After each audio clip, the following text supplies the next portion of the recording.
नमस्कार दोस्तों। टॉपिक है कि थर्ड वर्ल्ड वार में नेपाल के ऊपर कोई भी शक्ति, भारत, चीन, अमेरिका, एक भी गोली, एक भी बम नहीं चला पाएगी। जबकि इस थर्ड वर्ल्ड वार में नेपाल का कुछ न कुछ सहयोग अमेरिका भी चाहता है, भारत भी चाहता है और चीन भी चाहता है। फिर भी इस तीसरे विश्व युद्ध में नेपाल के ऊपर किसी भी शक्ति द्वारा एक गोली भी नहीं चलाई जाएगी। इसका कारण क्या है दोस्तों, सबसे पहले ये जान लीजिए कि हमारे जो सब्सक्राइबर हैं उन्होंने हमसे पूछा है कि तीसरे विश्व युद्ध में क्या नेपाल को कितने खतरे होंगे, कि क्या नेपाल को भी ये लड़ाई लड़नी पड़ेगी या नेपाल को इससे क्या नुकसान होंगे। ये पूछा है हमारे नेपाली सब्सक्राइबरों ने हमसे। क्योंकि दोस्तों आपको पता होगा कि first and second world war में नेपाल लड़ा है, फर्स्ट वर्ल्ड वार में भी लड़ा है और सेकेंड वर्ल्ड वार में भी लड़ा है। तो नेपालियों को ऐसा लगता है कि शायद तीसरे विश्व युद्ध में नेपाली सेना को भी कहीं ना कहीं लड़ना पड़े।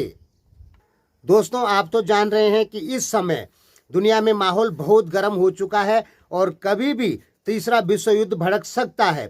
इसी को देख के हमारे नेपाली सब्सक्राइबरों ने हमसे पूछा, तो इसका जवाब है दोस्तों कि इस समय नेपाल तीसरे विश्व युद्ध में एशिया में सबसे ज़्यादा सुरक्षित देश बन जाएगा। कौन देश विश्व युद्ध में किसकी तरफ से आएगा, लड़ेगा या नहीं लड़ेगा, ये डिसाइड करती है वहाँ की सरकार, और वहाँ की सरकार की जो विदेश नीति है।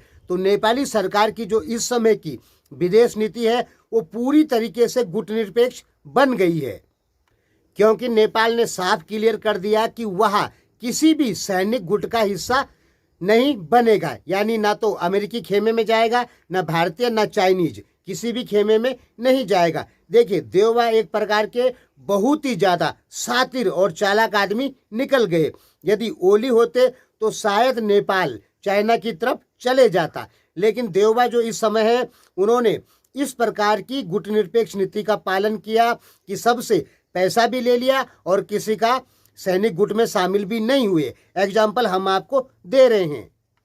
पहले बात थी कि एमसीसी पास होगा तो नेपाल अमेरिका के सैनिक गुट में चले जाएगा, लेकिन जब नेपाल ने अमेरिका से 50 अरब रुपए ले लिया, 20 अरब और एक्स्ट्रा यानी 70 अरब रुपए ले लिया देवबा ने नेपाल से, लेकिन अमेरिका का जो सैनिक संगठन था एसपीपी उसको नेपाल ने दरकिनार कर दिया, यानी उसमें नेपाल शामिल नहीं हुआ। यानी नेपाल ने साफ क्लियर अमेरिका को कर दिया कि भाई हम आपसे ऐड तो ले सकते हैं, लेकिन हम आपकी सैनिक सहायता या आपके सैनिक गुट में शामिल नहीं होंगे।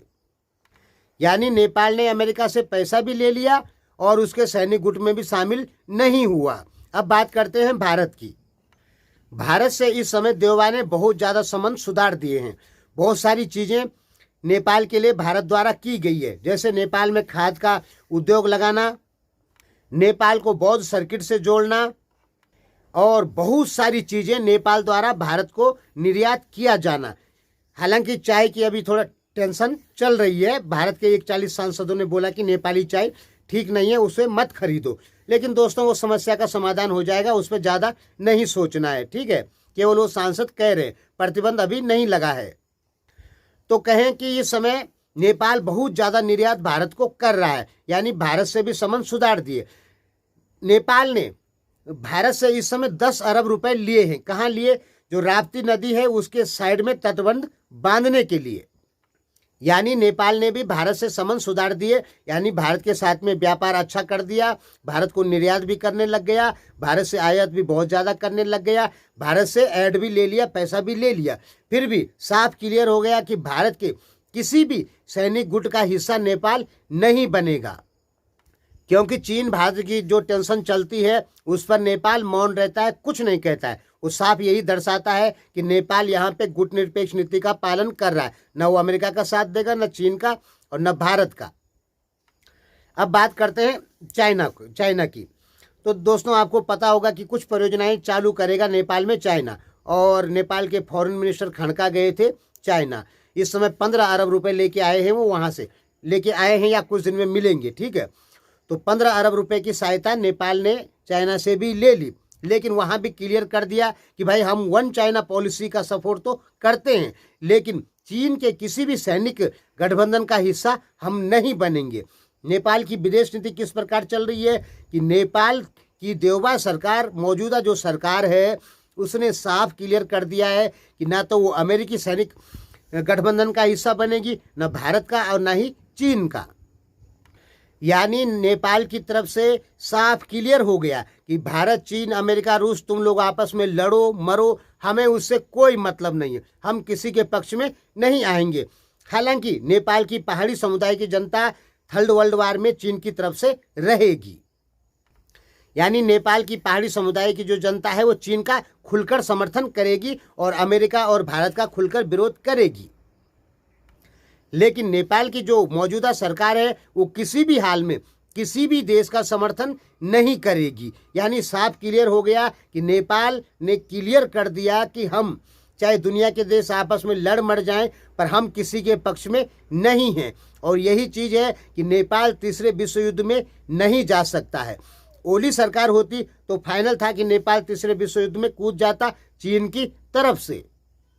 यानी खुलकर, अगर ओली सरकार होती तो खुलकर चाइना का समर्थन करती भारत के खिलाफ या अमेरिका के खिलाफ। भारत के खिलाफ कुछ ज़्यादा ही करती और मजबूर होकर भारत को भी 2-4 बम नेपाल में डालने ही पड़ते। लगभग दोस्तों ये कन्फर्म था। आपने देखा भी होगा कि जब भारत चीन सीमा पे गलवान वैली में तनाव बढ़ रहा था तो नेपाल ने भी सीमा पे तनाव बढ़ा दिया था और गोलियां चालू कर दी थी, गोलियां मारना चालू कर दी थी कुछ भारतीयों को। ठीक है, यानी नेपाल भी चाइना की तरफ से प्रेशर क्रिएट कर रहा था भारत के ऊपर ओली के समय में। और आपने देखा भी होगा कि चीन के तंबुओं में चाइनीज भाषा में लिखा हुआ था, नेपाली सैनिक उनके अंदर बैठे रहते थे भारतीय सीमा में। यानी नेपाल ये जताने की कोशिश कर रहा था उस समय भारत को कि देखो हमारे पीछे चीन खड़ा है। यानी ओली होते तो नेपाल चीन की तरफ से तीसरे विश्व युद्ध में कहीं ना कहीं चीन की सहायता करता, जो कि भारत के लिए नुकसानदायक होता और मजबूरी में भारत को 2-4 बम नेपाल पे डालने ही पड़ते यदि थर्ड वर्ल्ड वार होगी तो। लेकिन इस समय नेपाल चीन का सपोर्ट नहीं करेगा, इसलिए नेपाल पे अटैक हो जाए ये संभावना बिल्कुल नहीं है। चीन भी नहीं करेगा इधर से, भारत भी नहीं करेगा, क्योंकि नेपाल ना तो भारत का साथ देगा ना चीन का साथ देगा। इसलिए नेपाल गुटनिरपेक्ष बना रहेगा, नेपाल की सीमाएं शांत बनी रहेगी और नेपाल को कहीं से कोई खतरा नहीं, क्योंकि नेपाल के दोनों बॉर्डर भारत और चीन से मिलते हैं। इसलिए नेपाल को कहीं से भी कोई बाह्य आक्रमण का किसी भी प्रकार का कोई खतरा नहीं, क्योंकि नेपाल गुटनिरपेक्ष बना हुआ है। नेपाल यदि एक पक्ष में चले जाता है या भारत के पक्ष में या चाइना के पक्ष में तो एक दूसरे देशों से नेपाल को खतरा हो सकता है। चीन की तरफ जाएगा तो भारत से खतरा होगा, भारत की तरफ जाएगा तो चीन से खतरा होगा। हाँ, नेपाल की जनता जो मजबूर कर रही है नेपाल सरकार को कि चाइना के पक्ष में चलो, भारत के विरोध में चलो, जो नेपाल की पहाड़ी समुदाय की जनता नेपाल सरकार को मजबूर कर रही है, ये चीज़ भविष्य में नेपाल पर भारत हमला कर सकता है जवाब देने के लिए, क्योंकि भारत ज़्यादा दिन चुप नहीं रहेगा। नेपाल के पहाड़ी समुदाय की जनता खुलकर चाइना को समर्थन कर रही है और इस समय नेपाल में चाइना के समर्थन की सरकार बन जाती है तो फाइनल जान लीजिए कि भारत का अगर तीसरा विश्व युद्ध होता है तो भारत की सेनाएं नेपाल को भी नहीं बख्शने वाली, वहां भी अटैक कर देगी। दोस्तों, मैं धमकी नहीं दे रहा हूं, वो आप उल्टा सोच लेते हैं। मैं आपका मित्र हूं, आपको समझा रहा हूं सही बातें। तो जब तक देवबा की सरकार नेपाल में है और तीसरा विश्व युद्ध हो जाता है तो नेपाल सुरक्षित देश बना हुआ रहेगा।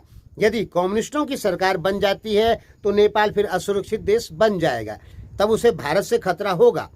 ठीक है, क्योंकि कांग्रेस जो है, नेपाली कांग्रेस जो है वो किसी का साथ नहीं देगी, लेकिन नेपाली कम्युनिस्ट पार्टी शासन में आएगी तो वो चाइना का पक्ष लेगी और यही नेपाल के लिए खतरे वाली चीज़ हो जाएगी भारत की तरफ से। फिलहाल आप ये जान लीजिए कि जब तक नेपाल में कांग्रेस सरकार है तब तक नेपाल पर किसी भी देश का बाह्य आक्रमण, किसी भी देश का हमला नहीं हो सकता है, क्योंकि नेपाल की जो देवबा सरकार की नीति है वो पूरी तरीके से गुटनिरपेक्ष है, सबसे संबंध बराबर रखना। लेकिन कम्युनिस्ट आएगी तो केवल और केवल चाइना से संबंध बढ़िया करेगी और अमेरिका और भारत से संबंध खराब करने की कोशिश करेगी, जिससे नेपाल को बहुत भारी नुकसान का सामना करना पड़ेगा। समझ गए दोस्तों? तो इस थर्ड वर्ल्ड वार में जब तक नेपाल में देवबा सरकार है, चाहे दुनिया आपस में लड़ मर जाए, नेपाल पूरी तरीके से सुरक्षित है। धन्यवाद।